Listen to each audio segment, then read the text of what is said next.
These homemade cheese crackers are easy to make at home with just a couple of ingredients. Let me show you how to make them step by step. Now, the first thing we're gonna do is place the cheese, the butter, flour, and salt inside our food processor. We're gonna give this a pulse to combine, and then we're gonna keep pulsing until the dough looks like coarse crumbs. By the way, below this video, you're gonna find all the ingredient measurements, the recipe, the oven settings, all that good stuff. Now, slowly, we're gonna add the milk, 1 tablespoon at a time with the food processor on until the dough becomes a ball. And remove the dough from the food processor. We're gonna form a ball of dough, put some plastic wrap on our counter and wrap it and put it in the refrigerator for about 15 minutes to chill. By the way, you can make this dough a day or two in advance and keep it in the fridge until you're ready to turn it into cheese crackers.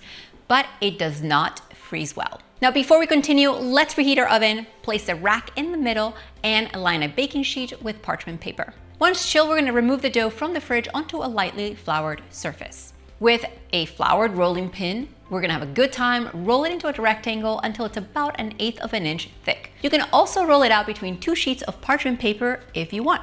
All you have to do is cut the dough into long strips horizontally and then vertically to turn it into 1-inch squares with a sharp knife or a pizza cutter.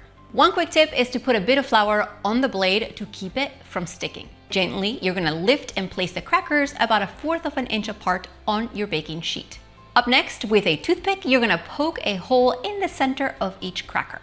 Keep going until all of them are done. These are gonna go in the oven for about 12 to 15 minutes until the edges are just starting to brown. They might puff up too, but if you're baking 2 pans at the same time, make sure to rotate or swap them halfway through.